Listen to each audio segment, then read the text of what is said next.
Abercrombie denim is everything right now. Denim should feel like this. Confident, easy, like your butt has never looked better. If you didn't know, Abercrombie's Curve Love denim went viral in 2019 for eliminating waist gap, and it's still a game changer. Between that and their classic fits with a straighter line from waist to hip, the perfect denim does exist. Shop Abercrombie denim in the app, online, and in store.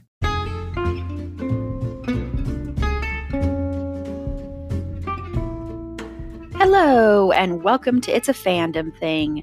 I'm your host, Erin Marlowe, and each week I'm joined by a panel of guests to discuss all things fandom and pop culture, primarily from a female perspective. You'll find everything from fanfic, to cosplay, to Schitt's Creek, to Supernatural, and everything in between. So put on your favorite piece of fandom merch, set aside that fanfic that you're writing about your OTP, and sit back and enjoy this week's episode.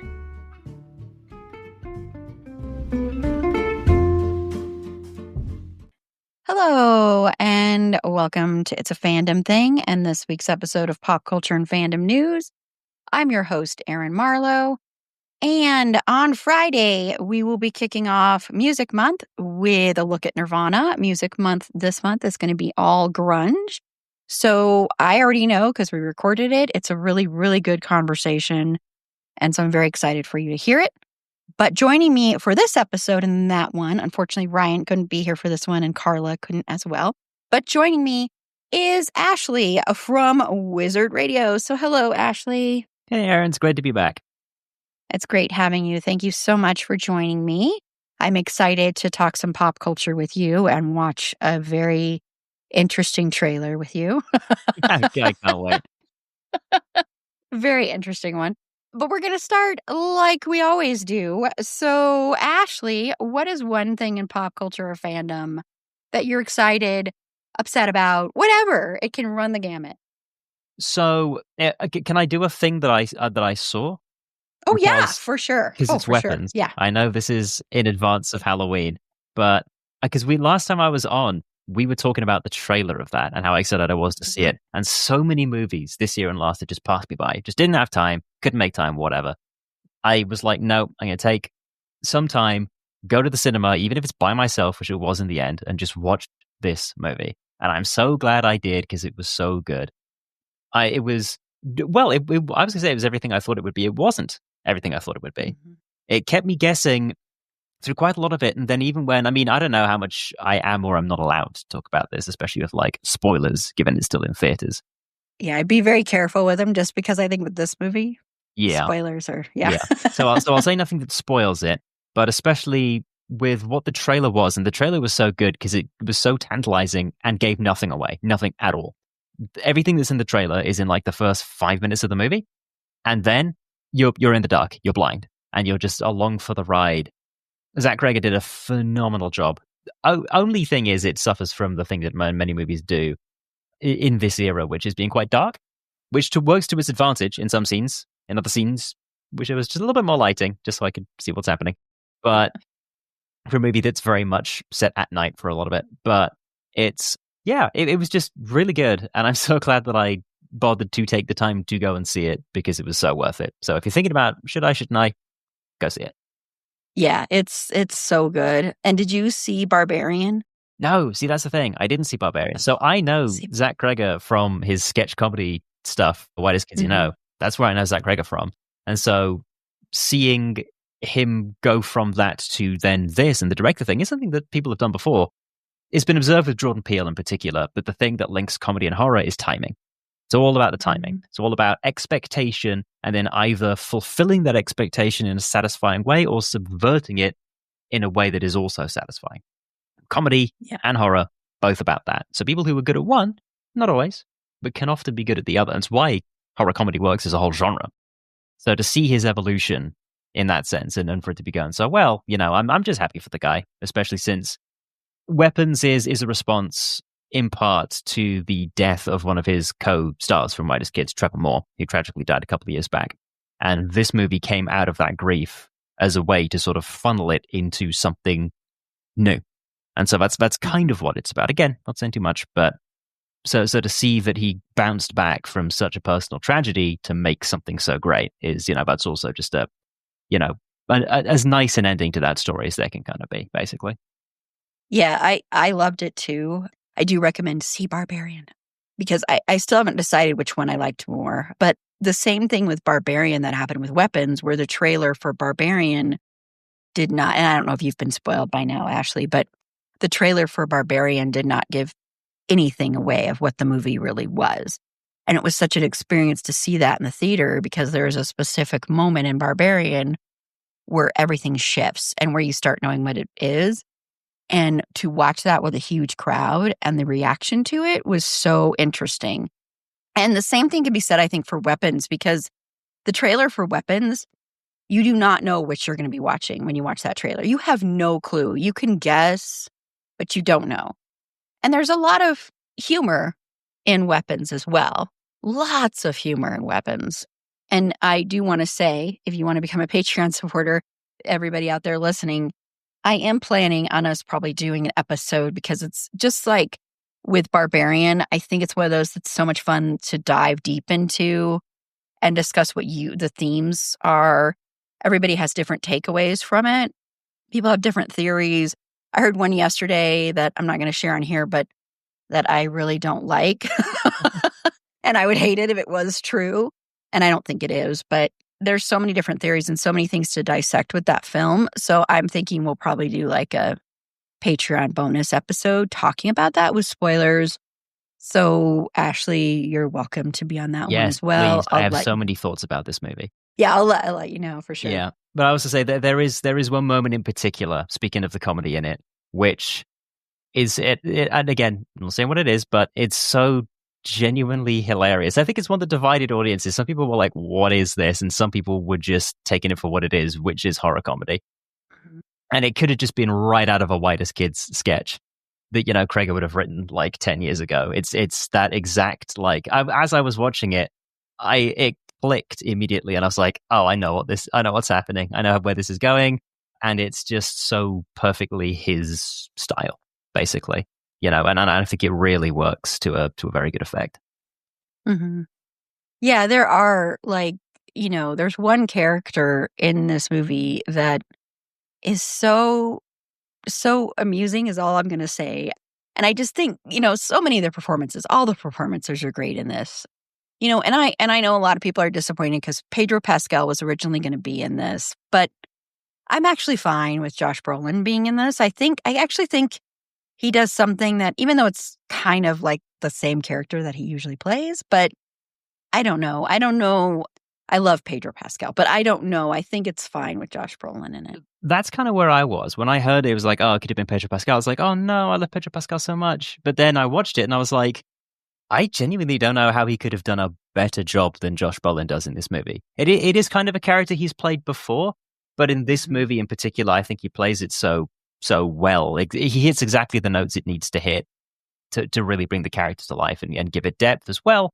It just works. So as much as I was sad to not see Pedro in this, especially given that what he subbed this for was Fantastic Four, there were scheduling conflicts as this film got delayed, which, I'm kind of burnt out on the superhero stuff at the minute. I know some people are still on that train. I got off that train a couple of stops ago. I don't think it would have necessarily improved the movie to have had him, which is not to talk down on Pedro Pascal, not at all. It's to talk up this movie. Yeah, and I completely agree. And I think most reviews I've seen have said the same thing. And I'm with you on the superhero thing, except for I did think Superman was really good because Superman did something different. See, I heard that. Haven't seen it yet, but that's another one where now that I've done this and I did that thing of the self-care of like, go see movies. You love movies. Go see movies. Don't just rewatch movies that you already own. Go see something new. I did that with The Lighthouse ages ago, the Robert Eggers film. And it was another one. I was just so pleased I did that. I bothered to go out and watch it because I was like, this is interesting. Looks cool. Gonna do that. And it's worth it.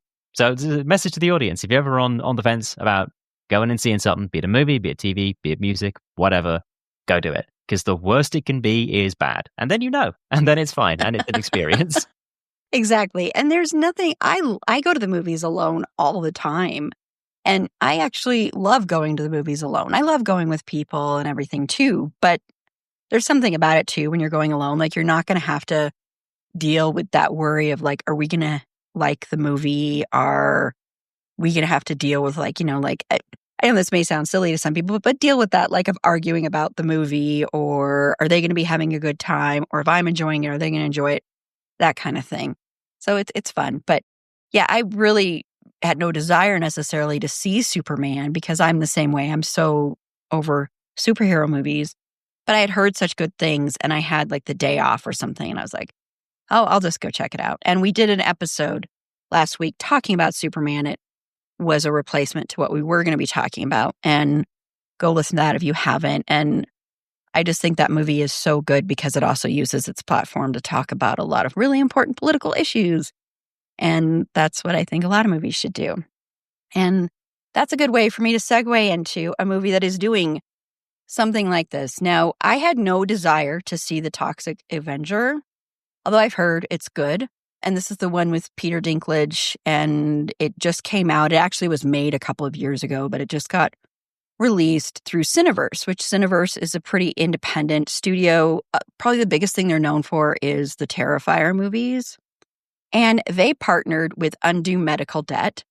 And instead of taking like their budget for promoting this movie, they took $5 million, that budget, and donated it to Undue Medical Debt. And then what they're also doing is for every $1 million that the movie makes at the box office, they're going to erase, like, basically they're just going to take that money and erase another $1 million of medical debt. And this is a small independent studio. It's not like a big studio. And to me, this is like, can you imagine if Marvel Studios did this? I mean, the good they would be doing. And so I'm like, well, I'm definitely going to have to go see it because this is incredible. I don't know. Did you hear about this, I Ashleigh? did hear about this, and it floored me when I heard about this because so I had heard of the Toxic Avenger. I was like, oh, maybe I should go see it. Weirdly, it sort of came to me for pop culture of like, there's a horror tabletop games people were playing, doing like a stream of it, where it was set at like a horror B-movie convention. So I learned about a little bit like Trauma and like Toxic Avenger, these like all horror B-movie things. I was like, oh, that's a name I recognize. Like, I wasn't really my era, so I don't really know. Maybe I'll go see it. And then I saw this thing of like, oh, by the way, we're going to be like erasing medical debt. And I was like, what? It blew me away in the sense that there's a clever sleight of hand trick that's happening here. So, and I learned this from John Oliver last week tonight when he erased a bunch of medical debt. Because in America, you guys have for all the faults of our system being very slow, it is at the very least free, which is for most things anyway, which is a huge leg up. But with medical debt, you can buy medical debt in America for pennies on the dollar. And that's what John Oliver did when he did his biggest ever live television giveaway, which was he erased, I can't remember what the number was. I should look it up. I think it was like tens of millions in medical debt. It was a huge number. But he basically said, we bought that for like a fraction of what the debt is. If you tried to collect that debt, you could ruin people's lives because of how big that number is. But we bought it for almost nothing. So the studio is doing something very clever and very good as well. And that, erasing $1 million of medical debt entails buying it for, at most hundreds of thousands of dollars. But it's so not nothing because it's so impactful to the lives of the people who have that debt hanging over them, and who, if that debt was in the hands of an unscrupulous collector, there's all sorts of things that they'll do to try and wrench that debt back from people that they just can't pay. And it's so terrible. And so to see a studio doing it, just as you say, imagine if any big name studio did anything like this, how much more they could do. They could say, we're going to raise $1 billion of medical debt for the amount of money that like, let's say, an average Marvel movie makes, provided it doesn't flop. If it does at least decent numbers, you're talking, like hundreds of millions in revenue if it makes the budget back or whatever. So maybe other people will emulate this, but it was so cool. But I think almost that's also the impetus that comes from a small studio, right? As a sort of thing that gets cooked up in the minds of people who are more down to earth, I guess. Yeah, who are there for the art and not always for the commerce. Not saying they don't want to make money, because of course they do, but it's about the art. They haven't yet been corrupted by the capitalism of it. And I just looked it up. John Oliver bought nearly $15 million in medical debt for about $60,000. Yeah. So yeah, it still obviously is going to cost them money, but it's like, it's such a great well, it's a great thing to do in general. And as you say, art is subjective. It's for the art in the sense that you don't pick Toxic Avenger as your remake if you want to make a huge amount of money. It doesn't have the name cachet, maybe, of if you want to do another Friday the 13th movie or another, Halloween movie or whatever. That's your real money maker. You pick Toxic Avenger because you watched the original Toxic Avenger and you liked it. And I don't know, I guess you spoke to Peter Dinklage and were like, hey, you want to do this movie? And he was like, yeah, I want to do that movie. Yeah, and I mean, Cineverse has gotten bigger attention lately, of course, because the Terrifier movies, which are made for like nothing, became huge hits and have a huge following behind them. So yeah, but I just when I saw that, I was like, because first I saw it on TikTok, somebody talking about it, I'm like, this can't be real. There's got to be some kind of catch to this, because sadly, you don't believe that a lot of people will do something like this. And another reason they kind of tied it into the movie is that a lot of the reason what happens to the Toxic Avenger has to do with medical debt and medical stuff that happens to him. So they tied it in that way. But it's just an incredible thing to do. And really, if more people would do this, it's, it's sad that it has to be done in the first place. Like, it's sad that people do GoFundMes to raise money for medical debt, and to get surgeries that are needed, to get anything like that. Speaking from personal experience, years ago, I had so much medical debt and I had to file for bankruptcy because I could not pay it.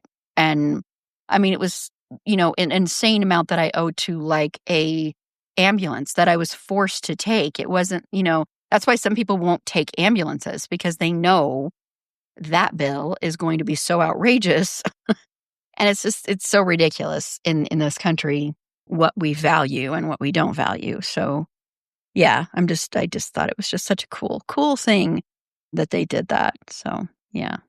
So I'm going to have to go check that out. So everybody else, if you can, if it's playing near you, go check it out. And I wonder if they'll do that as it continues, like, through streaming and stuff like that. It'll be interesting to see how long they keep that up, like for like, not streaming, but, renting pretty much. Yeah. When it makes, I guess, like the residuals or whatever. You'd have to imagine it's just promotional, and that's probably more of a logistics thing. You got to have somebody watching the ticker, counting the numbers and being like, okay, now we do the next write-off, now we do the next write-off. At a certain point, the rights will go to whatever distribution studio, and then they won't bother. But in the time that it does run, it is going to have an impact, and that's not nothing. Yeah, exactly. Okay, well, we're going to take a quick break, and when we come back, we're going to watch a very interesting trailer. I keep hyping up, but BUGONIA, so we'll be right back. Raise the rudders! Raise the sails! Raise the sails! Captain, an unidentified ship is approaching. Over. Roger. Wait, is that an enterprise sales solution? Reach sales professionals, not professional sailors. With LinkedIn ads, you can target the right people by industry, job title, and more. We'll even give you a $100 credit on your next campaign. Get started today at linkedin.com/results. Terms and conditions apply. Okay, so like we've been doing, we've been watching and reacting to trailers. And once again, check your show notes and you can find a link to this trailer so you can watch it. And I know this is Ashleigh's first time watching this trailer, which makes this even more interesting because for all the other ones, everybody had already watched the trailer. So I like this because this will be like a fresh take on this. So we are both going to watch the trailer for BUGONIA, and then we are going to share our thoughts on it. Okay, so we've just watched that trailer. This is your first time watching it, Ashleigh. So what are your initial reactions to this? I'll give you them in order because I started writing them down. I opened up a new Google Doc because immediately Chapel Roan hit, and I was like, really? And in particular, not to dissect things too much, obviously Chapel Roan is now at a point in her career where she's broke mainstream, she's gone mainstream, they'll just start using her songs in anything. But Good Luck Babe is a very particular song with very particular themes and messaging of what it's like about with the capital S. I was like, okay, interesting choice. Where's this going? I've got a grasp of the plot now, I think, at least in terms of, and perhaps some of the basic metaphor that's going to be utilized here, which I think is interesting. Am I allowed to say that? Is this like, so the line, you're destroying our planet. So basic gist of the plot I can get is Emma Stone, female high-power corporate executive, kidnapped by Jesse Plemons and other. Forgive me if that's like a guy I should know, but I didn't recognize who it was. So. And they're like, initially one might be given to think hillbilly types based on how they're dressed and their shack, but perhaps not. Perhaps environmentalists, because it seems the reason is they legitimately think she's an alien because her corporation is presumably destroying the planet, so she must be an alien because why else would she be doing that? And it's, I guess, a sort of cerebral movie with, I don't know, was it supposed to be a little bit funny? I was sort of getting some flavor there. Weird, I guess you'd say, about her captivity and people trying to find her. And yeah, that's where I'm at with it at the minute.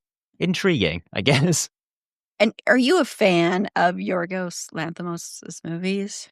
I have not seen much, I don't think, by Yorgos Lanthimos. Oh, if I have, I don't recall. See, I didn't see Poor Things. I know that was like the other one I recognize if I look at his like filmography. So didn't see Kinds of Kindness. So I guess he sort of passed me by a little bit. But it's interesting, yeah, this is not the first thing he's done with Emma Stone. So clearly she and he are on the same wavelength, I guess, in terms of the projects that they're doing together. Which is interesting, I guess, because I never thought of her as an actress who really had that kind of, not to talk her down, but not that kind of like vision, at least in terms of the projects that I had previously seen her in, a lot of sort of big budget fare. You tend not to associate that with people who have an eye for on the indie, but it doesn't mean that they don't. So it's actually quite, interesting to see her take this other turn and start doing some things that are a bit more interesting, I guess. Yeah, because I think this is the fourth thing she's done with him, because the first was The Favorite, which I absolutely hate The Favorite. And I know a lot of people love that movie, but I hate it. I love Olivia Colman. It's not anything against her, anything like that. That was him. I did see that movie. Yeah, you did see that one. Yeah. And I know most people love it. I'm like in the small minority there with that one. I actually liked Poor Things because of the fact that with Emma Stone's character, it's kind of a takeoff on the Frankenstein story in a way, but Emma Stone's character exploring her sexuality and showing a woman enjoying sex and everything like that is such a sadly foreign concept in a lot of films. So I enjoyed that part of it, and she was good in it. So I'm very mixed with him and hesitant about it. And what's interesting to me about this trailer is I have a feeling that we have no clue really what this movie is because of who made it. And it starts out kind of almost like a Netflix made for like a Netflix movie, or a holiday movie, where it's the big corporate person and then she's learning a lesson or something. I don't know. That's what it kind of reminded me of, and then it quickly turns to something else. I have read things about this because right now it was at Telluride and Venice. Both of those film festivals are going on or are ending right when we're recording this. And so I've read reactions to it, mixed reactions, and I've read sort of what this is kind of like, and if people don't want to know, you can skip ahead a little bit, but kind of like a take on the fact that there are people believing in so many conspiracy theories and that kind of stuff. So it also plays into that. And I guess it's kind of an intense film in parts. But I'm curious about it. It's just an interesting concept because I'll be curious to see if they reveal whether or not she is an alien, or it's just one of those that'll probably be left up in the air is my guess of probably what will be happen. But I don't know. I'm curious about it. But like I said, I'm so iffy with the filmmaker that it's not one that I'm anxious to see, but I'll probably end up seeing it because depending on how well it's received, it might end up being in the Oscar conversation. So we'll see. Yeah. I mean, especially Emma Stone, because Emma Stone has kind of become an Oscar favorite in a lot of respects, Yeah. I mean, she has 2 Oscars. She has 2 of them, for La La Land and then... Oh, no, that was a nomination. Yeah, La La Land. No, La La Land and Poor Things. So, yeah. So she has 2 of them. So she's kind of a Oscar darling in a lot of respects. And I like Emma Stone. I like her a lot. It's interesting listening to people keep asking her, like, so what was it like to shave your hair? And what was that like? And her talking about how that was actually one of the best parts of this whole thing is I didn't have to worry about my hair. So, yeah. And I think Jesse Plemons is such an interesting actor to watch. I don't know if you've watched him in a lot of things, Ashleigh, but... Oh, yeah. I've seen him in a bunch of stuff. He's always a fun one to see. If I see he's in something, that usually ticks up for me. I'm like, oh, okay, Jesse Plemons is in this. That's a thumbs up in the right direction. Not everything he's been in has been good, but he's not... I have never seen in him something where he was bad in it, if that makes sense.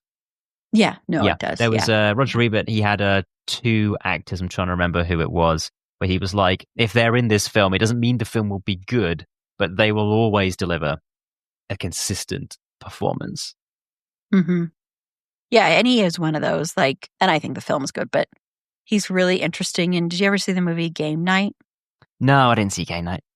Oh, it's actually so good. It's so funny. It's really, really good. I highly recommend that one. But it's one where he plays a very weird, odd character, but he's really, really good in it. So I highly recommend that one as well. But yeah, I agree. And I don't know who that other person was, and I should have looked it up before I watched, but I'm curious about it too. And yeah, the music choice was really interesting to me because I was trying to think, back to any of the music choices in any of his movies. And I don't know, it seemed kind of not out of place, but different kind of music selection for him, I believe. So, yeah. Okay, well, we're going to take another quick break. And when we come back, we're just going to do something fun since it's the start of Music Month. And we're just going to talk about like a favorite concert memory or any other memory involving music. So we'll be right back. Make your next move with American Express Business Platinum. Earn 5 times membership rewards points on flights and prepaid hotels booked on AmexTravel.com. And with a welcome offer of 150,000 points after you spend $20,000 on purchases on the card within your first 3 months of membership, your business can soar to new heights. Terms apply. Learn more at americanexpress.com/business-platinum. Amex Business Platinum. Built for business by American Express. Okay, so Ashleigh, since we are kicking off Music Month, which is probably, honestly, our most popular month on the podcast, and I always love this month too. I'm glad that people love our music episodes so much. So I just want to know, do you have a favorite concert memory or any other favorite memory that you want to share about music? I do, yeah. So, I mean, in terms of memories about music, I listen to a lot of music, but I haven't been to that many concerts, and that's more just a confluence, I guess, of opportunity and time. It never really, none of the bands I've ever really wanted to see have ever really been in the places where I've wanted to, or been able to see them. I was able to get a free viewing of Stormzy live in Hong Kong by being in the vicinity of a Stormzy concert where I could just view it publicly. I didn't even have to go into the area. They got these bridges between buildings for like pedestrian access, and I just stood on one of those and just watched the concert from above. But my favorite concert memory would be the most recent one I've been to because it was a band that I've loved for a long time. They're called Viagra Boys. They're a Swedish punk band, if you're not familiar with them. And they are, I can say deeply weird. They're a little bit weird. The front man is a very weird guy, but in a good way. They are extremely, it's punk, but I guess you call it post-punk. It's quite melodic, a lot of jazz elements in it, I guess, but you wouldn't call it jazz. And they are the loosest band in a good way. The guy comes out on stage. He's already presumably 1 or 2 beers deep. He's got his top off. He's covered in tattoos. He's got the word loose tattooed on his forehead in Swedish. And they come out and they play the songs. And the songs are, a lot of bands have songs that are good in studio and that are good live. Theirs are both. They're good in live and they're good in studio. So hearing them live, it's a differently good experience. Being in the crowd at a show which is, punk or punk adjacent, you've got that energy. I don't think there was a proper pit going on, not at the front or anything. And it was not that kind of venue. But there was just so much energy. So everybody was bouncing along to the songs as they were coming through. They played the perfect mix of the old stuff and the new stuff because they'd released an album which the show was supporting. And it was a good album, so nobody's complaining. It wasn't like, play the classics. It was a perfect mix of both. And then you get to the song that's always the pinnacle of their performances, which is a song called Sports, which is one of their songs that kind of blew up. And your man is doing press-ups with the microphones on the stage. And as he goes down into the microphone and then up and then down, he's just screaming the word sports increasingly incoherently as everybody's losing their minds. It was phenomenal. So that, I guess I would say, that's my music concert memory, because it was one that I intentionally chose to go to and had a fantastic time at. Sounds like fun. Yeah, punk shows are usually a lot of fun, especially if you're in a really small, intimate venue.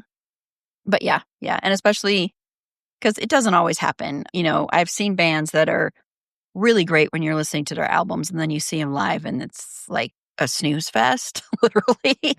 So when bands can be both great on their albums and everything, and then great on stage, I think it even enhances their albums when you go back and listen to them. At least it has for me. So yeah, I have so many, because I used to, not so much as I've gotten older, but I used to go to concerts all the time, constantly. It was one of my favorite things to do. And I was very lucky to go to a lot of them, especially in a lot of more smaller, intimate venues. I mean, of course, we've got this concert venue out here called Red Rocks, which is one of the most famous concert venues in the United States. And I would say probably the world too. But so I've been very lucky to see concerts there. But I chose, and you'll hear me mention just very briefly in the Nirvana episode this, but I chose when I saw the Cramps. And the reason I'm choosing this is, I don't know if anybody out there listening likes the Cramps. It's one of those bands where I only know a few people that like the Cramps or even know who they are, even though I'm sure you've heard some of their songs. Like, of course, the Wednesday show made one of their songs really popular, but the Cramps are a very different, unique, they're kind of called psychobilly music is how they've been like kind of described. And Lux Interior, who was the lead singer who sadly passed away, is one of the most interesting performers I have ever seen. And he comes out and he's all in just clad in leather, black leather. And it was like the middle of summer and up in this little tiny venue that was pretty warm and hot because it's packed full of people. And just almost like the best way to describe it is he's almost like in a trance, and he never stopped moving. And it was like he was feeling every single word of every single song he sang and all of the music. So it was almost like, I don't know, watching someone have their own personal epiphany while performing, which is probably the way he always was. It was the only time I saw them. But it was such a unique, different experience because they're such a unique, different band. And they had a band that opened for them, and now I can't remember their name, but that they did a puppet show beforehand. And I never have gone to a concert where there was a puppet show beforehand. So it was one of those where it was just like, this is not going to be your typical normal concert. You're going to actually see like someone just performing and who loved to perform. And this was someone who loved to be on stage and was born to be on stage. I've been very fortunate to see quite a few performers who are born to be on stage. Like Bruce Springsteen is a literal spiritual experience. Dave Gahan from Depeche Mode is like amazing in concert because he makes you feel like he's singing directly to you. And so there are people like that, and Lux Interior was definitely one of those. And I'm so glad I got to see him in concert because it enhanced my love of the band that I already had. I don't know. Do you know the Cramps? Do you like the Cramps, Ashleigh? I am familiar with the Cramps, I would say. I haven't listened to them enough to really have a solid opinion. I think I had heard of them before Wednesday, but that would be the song I would know best from them as part of the that early 70s American punk scene. I'm kind of familiar with other bands that were, the Ramones, tangentially Blondie, Talking Heads, a bit more new wave, and then bands like the Dead Kennedys and stuff coming up in the that sort of alternative scene in the late 70s in America. I'm a bit more familiar with, not so much the Cramps. So it's interesting to see when bands like that get a modern reappraisal through a show like Wednesday. Yeah, hearing the Goo Goo Muck song and hearing it be like this song that now people know and love, and also in Halloween Ends, there's also a Cramp song in that one too. But hearing that in a mainstream thing where a mainstream audience is listening to it. People are doing the dance, and people are, I don't know if people ended up discovering their music, but through that, when usually, like, if I ask people, like, who the Cramps are, it's instantly a joke, like, well, I hate getting the cramps. That's the instant joke that you hear, and most people don't know that, which is understandable because they weren't, like, a huge band, and they're very, underground in a way, but they had a huge following, especially among, a lot of, I would say, more goth than anything else. But their album, A Date with Elvis, is just fantastic. They do a fantastic version of Route 66. And they also have this one song called People Ain't No Good. And the main chorus is, People Ain't No Good. And they've got a choir of young kids singing like the main chorus, saying, People Ain't No Good over and over again. And there's something about that of hearing, little kids singing that line that, I don't know, adds to that song. But yeah, seeing them and seeing Lux Interior, especially because he was such a special performance. And if you watch interviews with them, they were really interesting and smart and just fantastic artists. And he was just so lost in it. And I think in a way, it was kind of a character for him. So it was like he was embodying that character that he was when he would be on stage. Well, that helps people sometimes, to bring it back to Chapel Roan from the mention earlier. She's always described her onstage persona as a persona, a character that helps her, have that presence that she otherwise might not if she was being more her sort of authentic self, which is not uncommon, I think. And I think that's the key to a good live performance, really, is whether it's one person or the whole band. Ideally, the whole band has presence. You can have musicians who are good musically, good musicians. They produce music that is good. But if you don't have presence when you're in front of an audience, even if you don't have stage fright, even if you just competently deliver songs, you need to be able to command people in that way to really get the crowd invested in the performance. It doesn't have to be spectacular or weird. It's nice if it is, but just having presence is just such a huge component of it, and it's something that not every band has. Yeah, it's so true, because I've seen bands where it isn't and it detracts from everything. But then there are those, like Chris Isaak. I've seen Chris Isaak quite a few times years and years ago. And I don't know if he still does this because I haven't seen him in decades, but he used to, he would tell stories. So while he was doing his songs, he'd tell a story and lead into a song. And he'd be performing the whole time. He would run through the audience. He stayed after every single concert and signed autographs. You did not have to buy anything. He would just sign an autograph. And he was actually incredibly shy. When you met him in person, he was not that person. So it was like a lot of performers are like that, or they're really shy. So it was like you saw this different personality of him up there. But it was such an event that even if you weren't a big fan of his, it's like you get to actually enjoy a show. Like it's an entire show. And he'd get the band involved and everything like that. And so those were fun moments. And like I said, Bruce Springsteen is literally, it's not an exaggeration. Bruce Springsteen is unlike anybody else. He really is a spiritual experience. It's so hard to describe. I mean, I know Carla has seen him and wasn't like a big fan of his music, but said, yeah, he's like that. It's just a different level of performance compared to others.